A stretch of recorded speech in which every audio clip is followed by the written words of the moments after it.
Hola, ¿qué tal, jóvenes? Estamos ahora con lo que corresponde a la cuarta unidad. Vamos a ver ahora lo que son las formas de Estado y formas de gobierno. En lo tal, es importante, como tal, volver a repasar, ustedes ya vieron teoría del Estado. Bueno, pueden existir muchas definiciones o varias en cuanto a lo que es el Estado.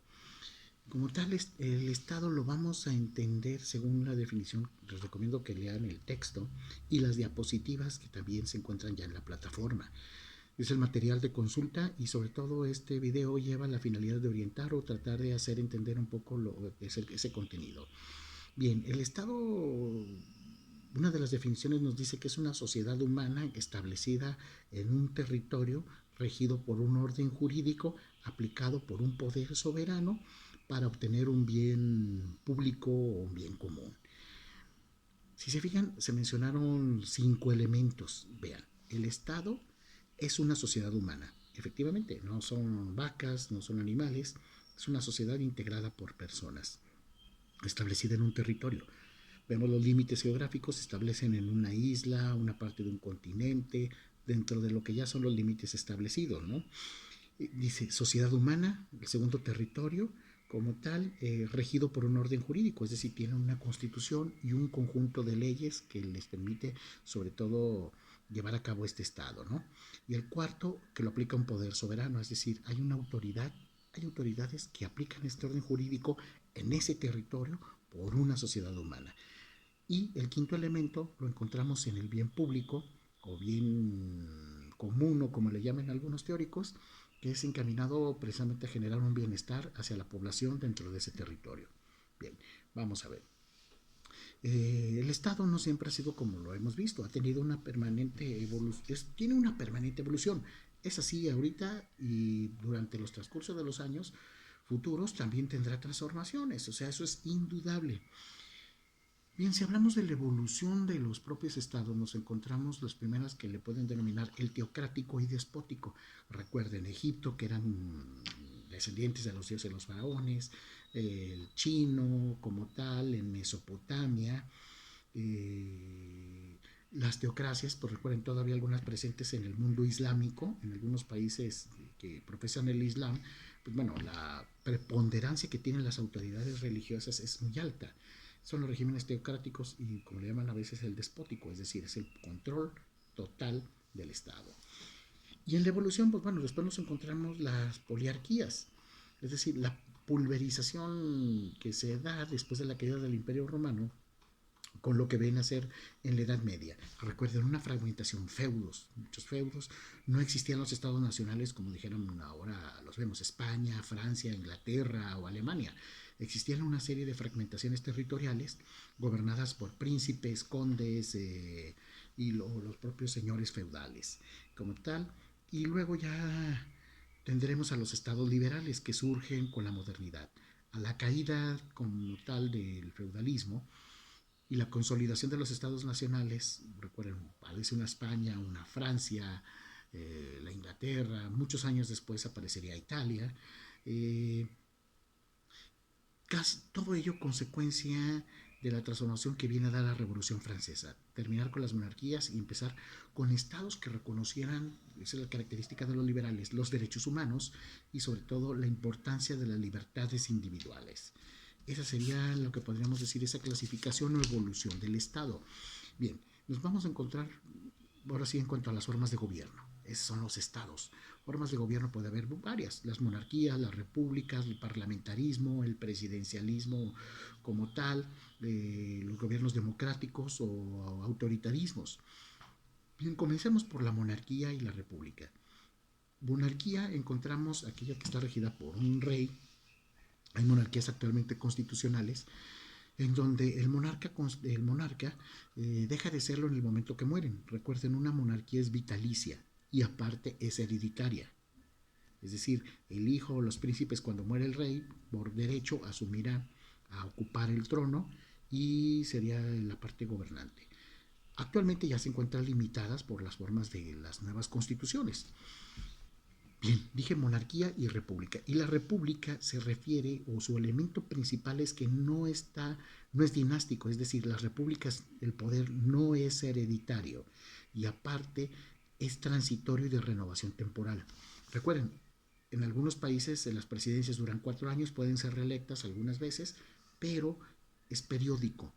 México como tal tiene el principio de no reelección y como tal, como esa república democrática que se maneja el país, el poder solo dura 6 años, lo detenta o lo ocupa el presidente de la república o los gobernadores y se acabó. Es decir, se renuevan hay renovación de las personas que ocupan el poder de una manera periódica basadas en un orden constitucional y con la intervención, por eso es el sistema democrático, con la participación de los votantes, es decir, de la ciudadanía. Luego nos vamos a encontrar con el Estado que le llaman, o las formas que le llaman el simple y el complejo. Un gobierno siempre vienen a ser los centralistas, por ejemplo, el caso francés o Colombia, en donde nada más hay un poder legislativo, un poder judicial y un poder ejecutivo para todo el país. En los estados o las regiones únicamente tendrán algunas delegaciones o representantes de ese gobierno central. Recuerden, no hay, como dicen aquí, un gobernador o lo que pudiéramos ver, legislaturas locales o tribunales locales, ¿no? Ahí todo está centralizado, que sí tendrán para los asuntos de interés nacional y para los asuntos de particulares, pero todo está concentrado en una capital y por un grupo de poder. Bien, los estados compuestos como tal es un sistema federal. México es uno de ellos y nos vamos a encontrar como que México, recuerden, un titular del Ejecutivo, ¿hay titulares del Ejecutivo Federal? Sí, uno solo, que viene a ser el presidente de la República.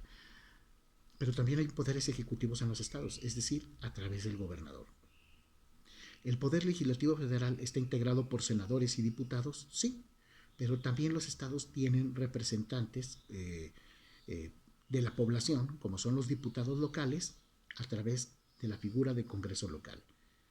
¿Existe una Suprema Corte de Justicia y poderes federales para lo que es competencia federal? Sí, aquí en México, pero también hay tribunales locales que nos encontramos, por ejemplo, el caso de Aguascalientes con el Supremo Tribunal de Justicia. Bien, luego nos encontramos con la forma del parlamentarismo y presidencialismo. El parlamentarismo generalmente es un gobierno plural, parlamento, donde intervienen las decisiones y el presidente, como tal, el poder ejecutivo, se encuentra más diluido para cuestiones de trámite o garantizar los equilibrios. Pero el control lo tiene un primer ministro. Vean, Canadá o Reino Unido, el poder del primer ministro es alto, es un régimen plural con el control de las carteras y esos ministros son quienes realmente gobiernan o administran un país como tal. La figura del presidencialismo, a diferencia del parlamentarismo, recuerden, el parlamentarismo es plural, el presidencialismo lo detenta una sola persona, que es el presidente de la República. Temporal, como ya lo manejamos, con determinadas funciones que le indica una constitución, tiene un mayor control del Estado en la persona, no diluido en las diversas fuerzas políticas o grupos, como sucede en los parlamentos, con las cámaras, de los lores o los comunes. Aquí el presidente es quien toma las decisiones, es el responsable y asume el rol de responsabilidad ante su pueblo o ante su Estado como tal y su propio país. Y bueno, nos encontramos después a los estados democráticos y los autoritarismos. Bien, en la parte de los autoritarismos hay que reconocer que existen tres tipos, se suele decir. Los patrimonialistas, como los sultanatos o las propias monarquías. No sé si les haya tocado ver alguna película o algo donde a veces los ciudadanos no podían cazar en el bosque porque el bosque era del rey y hasta los venados, conejos venían a ser del rey, por lo tanto, ir de caza a un bosque del emperador, de ese patrimonio del Estado centralizado en el rey, pues era un delito. Se cuenta con un control total de tu vida, de todo es del rey, todo es del monarca, todo es la parte de autoritarismo, ¿no? Luego tenemos otros que son los autoritarismos que le llaman, bueno, algunos le llaman totalitarismos, como fue el movimiento nazi, la Alemania nazi, el fascismo en Italia, la falange en España, la Unión Soviética extinta con el control del Partido Comunista, el Partido Comunista Cubano, que algunos le llaman más que todo colectivismos. Se niega la presencia o importancia de las libertades individuales. Algunos erróneamente le llaman fascismo a toda forma de autoritarismo. No, ese es un error hasta mal empleado, incluso es un error que hasta los politólogos lo dicen. Mencioné hace un momentito la palabra colectivismos. Decían los ideólogos de Mussolini o Mussolini mismo, nada contra el Estado, todo para el Estado y nada en contra del Estado. No, nada fuera del Estado, ¿no? El Estado italiano era el control, eso es un fascismo, es el control del Estado, es la estatización. El colectivismo en la Alemania nazi, recordemos que era una cuestión de raza. Sí, la raza aria era la dominante o la controladora como tal, como lo decían los discursos de Hitler y de todos aquellos sus ideólogos.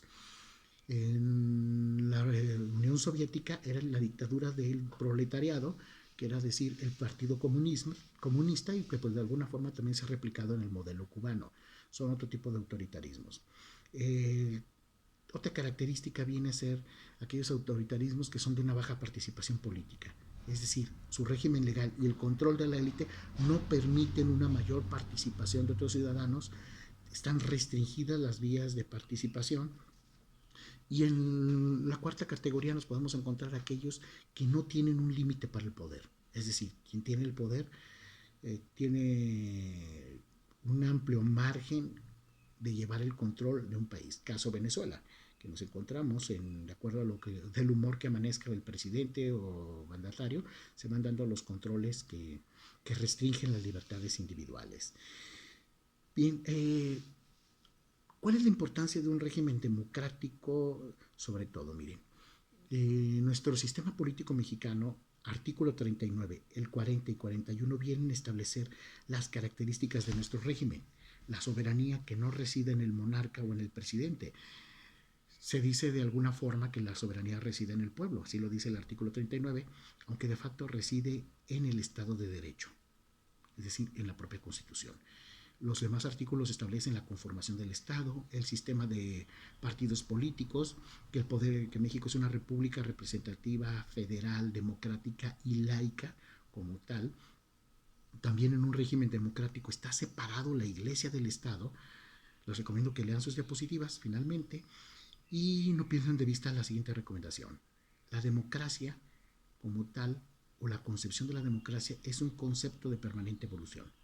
No es lo mismo la democracia como se concebía en la Grecia antigua, en el siglo XIX, principios del siglo XX, mediados, fines, y ahora en el siglo XXI. Esta es como decir, una oleada que nos va planteando nuevos retos y nuevas formas de ver las cosas.